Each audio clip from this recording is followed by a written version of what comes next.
안녕하세요. 이번에는 오랜만에 부속실 제한 설비에서 누설량에 대해서 공부를 또 해보려고 합니다. 누설량 1편 올린 지 한참 된 것 같은데 2편 올리는데 좀 시간이 걸렸네요. 우리가 저번에 올렸던 누설량 방법은 그 화재 안전 기준에서 규정하고 있는 누설 틈새에 대해서 틈새 길이죠. 틈새 길이를 가지고 우리가 풍량 Q를 구했어요. 이 Q가 이제 우리 누설량이 되는 거고, 근데 실제로 우리가 이렇게 구하는 값이 이제 적합하지 않다라는 거예요. 물론 뭐 무조건 틀렸다라고 할 수는 없지만 이게 실제로 이 적용하는 방법이 이 기밀성이 굉장히 낮은 건물에서 적용하는 방법이거든요. 근데 지금 국내 건축물은 뭐 고층 건축물도 많기도 이유가 되지만 그거 말고도 우리나라 건물이 대부분 해외 건물들보다 기밀성이 훨씬 높기 때문에 우리나라는 지금 이 기준으로 적용하기보다 우리가 다른 기준을 적용해보자. 다른 기준. 그렇게 해서 나온 게 우리가 뭐 문세트 시험에 의한 거다 뭐 이런 말들을 하는데 뭐 그런 말 쓰는 것보다 제 생각엔 방화문의 성능 기준을 이용하자. 방화문 성능 기준. 결국 우리가 부속실 제한 설비라고 하는 것은 우리가 그 해당 구역을 방호하기 위해서 급기 가압을 하는 건데, 바람을 밀어넣어서 압력을 가하는 건데, 결국 우리가 거기를 보호하려고 하는 구역이다 보니까 이 급기가압 설비가 설치되는 거의 모든 곳은 방화문으로 설치가 되어 있다는 거죠. 최소한 국내에는요. 그렇다면 우리가 이 방화문이라고 하는 건 불꽃도 막아야 되지만 우리가 열도 차단할 수 있어야 되고, 물론 비차열인 경우도 있습니다. 상관없는 경우도 있습니다. 또 제일 화염과 가장 중요한 것 중 하나가 우리가 연기를 막아야 된다는 거예요. 그래서 우리가 방화문은 차염성과 차연성을 확보를 해야 되는데, 뭐 특정 구간에선 차열도 필요로 하고 있죠. 우리가 이 차연성이라고 하는 건 결국 기밀성이라는 거예요. 연기를 차단하는 성능이기 때문에 기밀할수록 연기 차단이 잘 되겠죠. 그러므로 우리가 말하는 방화문이라고 하는 건 예전에는 이제 갑종을종 하다가 이제 뭐 60 플러스 뭐 이렇게 부르는데 일정 이상의 기밀도를 가지고 있다는 겁니다. 그러면 이 기밀도를 기준으로서 우리가 얼마나 누설될지를 거꾸로 구해볼 수 있다는 거예요. 그렇다면 당연히 법으로 규정되어 있는 거겠죠. 우리가 방화문이라고 하면 뭐 시험 방법들도 있지만 그 중에서 우리가 방화문에 차연 성능 시험이 있습니다. 차연 성능. 뭐 KS의 기준이 되어 있는데 KSF2846이었던 것 같아요. KSF2846에 우리가 이 방화문에 뭐 구조체도 좀 그려볼까요? 여기 밑에라고 치면 벽이 이렇게 있으면 우리가 여기 바람을 넣어가지고 이 틈새로 바람이 얼마나 넘어갈지, 연기를 얼마나 막을 수 있을지 해당되는 것을 규정을 하고 있습니다. 뭐 그냥 규정하고 있는 건 아니고, 뭐 시험 방법은 조금 더 좀 디테일하게 하면 좀 복잡하지만 쉽게 생각하면 우리가 25파스칼을 가했을 때 이때 이 방화문의 성능은 0.9 큐빅미터 시간당 면적당 요 풍량보다 낮아야 된다는 거예요. 이렇게 보면 약간 어려워 보일 수 있는데 우리가 이런 큐빅 박스에다가 문을 여기 이렇게 설치합니다. 문의 옆모습이에요. 여기 놓고 여기 막고 여기다 송풍기를 넣어서 여기다 바람을 밀어 넣었는데 여기가 25파스칼일 때 뒤엔 0파스칼이겠죠. 뭐 바람 나가는 구멍 하나 뚫어주고 이때 요 틈새로 이렇게 바람이 넘어갈 거 아니에요. 이때 넘어가는 바람의 양이 0.9 큐빅미터 퍼 분당. 요거보다 작아라는 뜻이라는 거죠. 근데 이 문이 크기가 크면 클수록 당연히 더 바람은 많이 통과할 거예요. 틈새가 이렇게, 아이고 죄송합니다. 문이 커질수록 틈새가 더 커질 거 아니에요. 그렇기 때문에 이 문의 면적, 문이 1회배당 요 풍량만큼은 넘어가지 않도록 해달라 뭐 이런 뜻입니다. 우리가 문의 기본 규격을 그냥 높이가 2m고 가로가 1m라고 봐볼게요. 그러면 방화문은 0.9 미만이지만 이거 제곱미터당이니까 우리가 2 곱하기 1인 방화문인 경우에는 면적이 2잖아요. 2제곱미터니까 2 곱하기 1의 방화문은 1.8 큐빅미터 퍼 민. 이 풍량 이하만큼만 누설이 돼야 된다는 뜻입니다. 근데 우리가 일반적으로 제한 설계를 설계할 때는 우리가 죄송합니다. 분당으로 안 하고 초당으로 하니까 얘를 우리가 이제 60으로 나눠주게 되면 초당 풍량이 되겠죠. 그렇게 되면 얘가 이제 0.03 세제곱 퍼 초당 세컨으로 이제 시간이 나오게 됩니다. 자, 근데 여기서 주의해야 될 점이 뭐냐면 이게 이제 우리가 2 곱하기 1이라고 하는 2제곱미터의 방화문에 대한 누설량이었어요. 근데 우리가 꼭 주의해야 될 내용이 얘는 25파스칼로 시험을 한다는 거예요. 근데 우리가 재현 설비에서는 우리가 일반적으로 설계를 스프링클러가 설치가 돼 있든 안 돼 있든 50파스칼로 설계를 합니다. 12.5는 별로 적합하지 않은 설계예요. 그래서 이제 50파스칼로 설계를 하면 당연히 25파스칼일 때보다 더 바람이 많이 새나갈 거 아니에요. 그래서 우리가 이걸 환산을 해줘야 된다는 거죠. 간단하게 비례식으로 환산할 수가 있는데 우리가 25파스칼일 때 0.03 그냥 CMS라고 쓰겠습니다. 그냥 편해서 CMS입니다. 그러면 50파스칼일 때는 얘가 얼마입니까를 이제 봐야 되는데 얘가 지금 2배가 됐다고 해서 얘도 2배는 아니에요. 우리가 이제 화재 안전 기준으로 관련된 누설량 구하는 산정하는 식에서 배웠는데 우리가 풍량 Q라고 하는 건 0.827 A 루트 차압이었죠. 델타 P였어요. 근데 어차피 이게 뭐 0.827로 두든 K로 두든 의미가 없고 우리가 알아야 되는 건 유량은 압력의 제곱에 비례한다는 거였어요. 정확히 말하면 델타죠. 제곱에 비례를 하다 보니까 우리가 결국 요걸 가정해서 비례식을 씌울 때 여기다가 이제 루트를 이렇게 씌워줘야 된다는 거예요. 그래서 한번 정리를 해보면 루트 25파스칼일 때 얘는 0.03만큼의 풍량이 나갔다. 그렇다면 50파스칼일 때는 얼마인가요가 되는 거죠. 그럼 결국 곱과 합이기 때문에 0.03 곱하기 루트 그냥 합칠까요?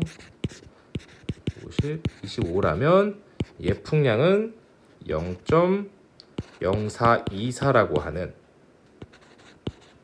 이런 풍량이 나타나게 되는 거죠. 요게 지금 우리가 아까 2 곱하기 1 한 요 방화문 있죠. 2제곱미터짜리 방화문에 대한 누설량이었어요. 근데 우리가 이거를 그 화재 안전 기준에 그 배웠었던 그 누설 틈새 길이에 대한 식으로 산정을 해보면 얘의 풍량은 잠깐만 정리를 좀 해볼까요? 우리가 화안기 화재 안전 기준으로 구했을 때 2회배에서의 방화문의 풍량은 0.0625 세제곱 퍼 초가 나옵니다. 그리고 지금 우리가 방화문 성능으로 구한 누설량은 똑같이 2제곱미터죠. 같은 방화문이에요. 0.0424 똑같은 단위죠. 세제곱 퍼 세크가 나옵니다. 여기서 이제 우리가 뭘 알 수 있냐면 얘랑 우리가 같은 방화문으로 설계를 한 건데 화재 안전 기준을 따랐냐 방화문을 따랐냐에 따라서 얘네 두 개가 거의 1.5배 가까이 차이가 난다는 거예요. 즉 우리가 기존에 설계를 하고 있던 화재 안전 기준에 대한 이 방법 자체가 우리나라에선 건물의 기밀성이 훨씬 뛰어나기 때문에 과풍량이 된다는 거죠. 근데 과풍량이라면 우리가 지금 이렇게 설계를 하면 결국 우리가 이것을 과압에 대한 결과를 나타낼 수 있기 때문에 과풍량과 과압은 다른 거지만 과풍량을 가지고 설계를 하면 과압으로 변환할 수 그 변하는 현상은 생길 수 있습니다. 이걸 설명드리려면 좀 복잡하고 그리고 우리가 또 알아야 되는 게 뭐가 있냐면 아까 방화문의 성능 기준이 0.9 세제곱미터 분당 제곱미터당이었어요.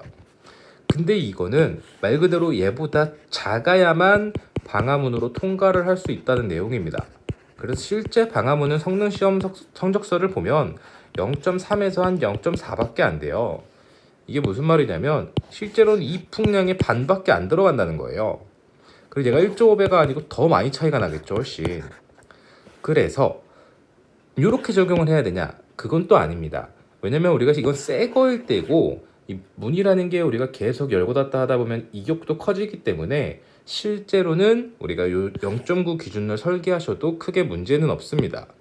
그래서 얘는 또 간단해요. 우리가 결국 단위 제곱당 풍량을 구했기 때문에 아까 그냥 50파스칼은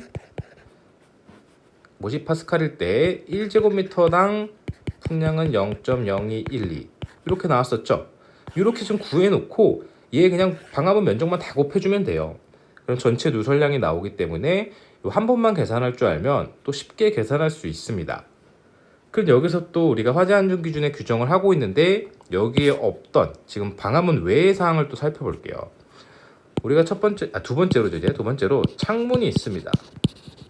창문도 뭐 패킹이 돼 있냐, 뭐 저 비막이 돼 있냐, 뭐 등등에 따라서 누설 틈새 길이를 원래 규정을 했었어요.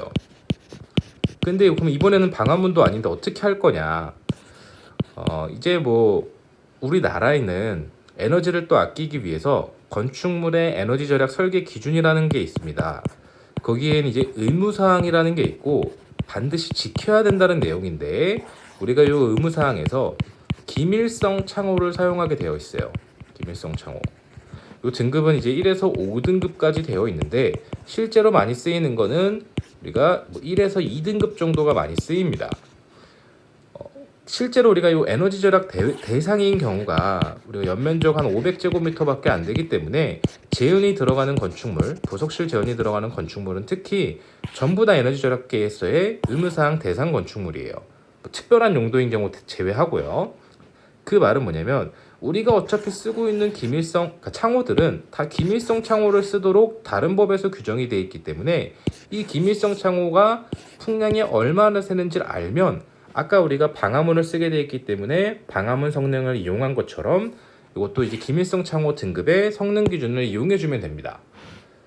이 기밀성 창호는 우리가 KSF 292번에서 규정을 하고 있고 얘는 조금 더 쉽게 우리가 정리를 할 수가 있어요. 뭐냐면 얘는 이 시험에서 그래프를 제공을 해주고 있습니다. 그래서 간단하게 그려보면 뭐 이쪽이 풍량이고 이쪽이 압력이에요. P라고 쓸까요? 단위 뭐 파스칼.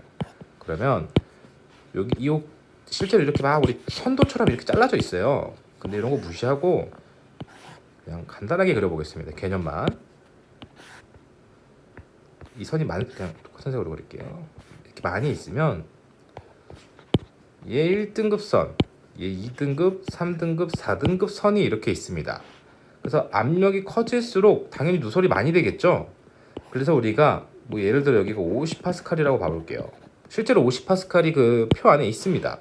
그러면 우리가 50파스칼의 압력을 가했을 때 단위 면적당 누설되는 양이 뭐 얼마 이하면 Y라고 해볼까요? Y 이하면 그 해당 부분의 위치를 이렇게 읽는 거예요. Y는 무시할게요. 죄송합니다.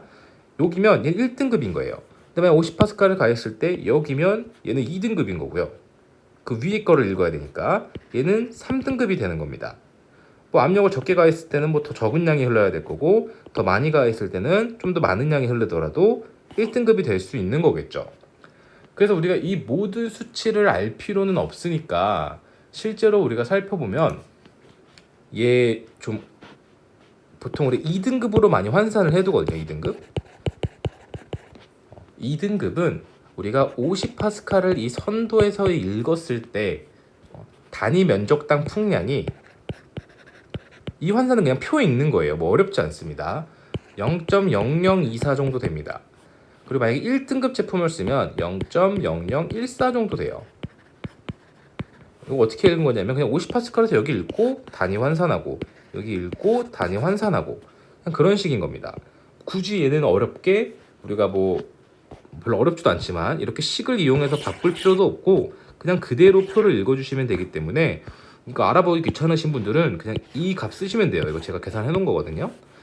그래서 여기 창문의 단위 면적당 얘는 2등급, 얘는 1등급 누설량이기 때문에 이 값을 그대로 쓰셔도 괜찮습니다.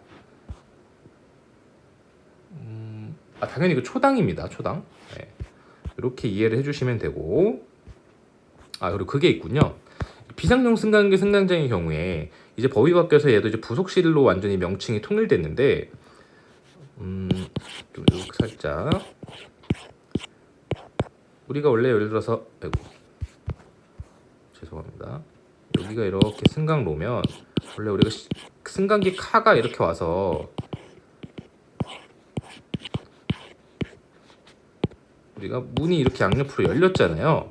근데 문제는 얘도 원래 지금 갑종 방화문의 성능을 가진 애들이 있어요. 근데 얘는 방화문임에도 불구하고 승강기 문에 설치되는 애는 차연 성능을 안 보고 있습니다. 그래서 얘는 우리가 방금 그 환산한 것처럼 방화문의 성능 시험이라던가 창호의 기밀성 시험 등에 의한 환산이 어렵고요. 얘는 그냥 실질적으로 우리가 6mm 누설 틈새를 그대로 적용해서 실제로 현장에서 많이 측정하신 분들이랑 얘기를 해봐도 6mm 측정하시면 거의 얼추 맞다고 하시더라고요.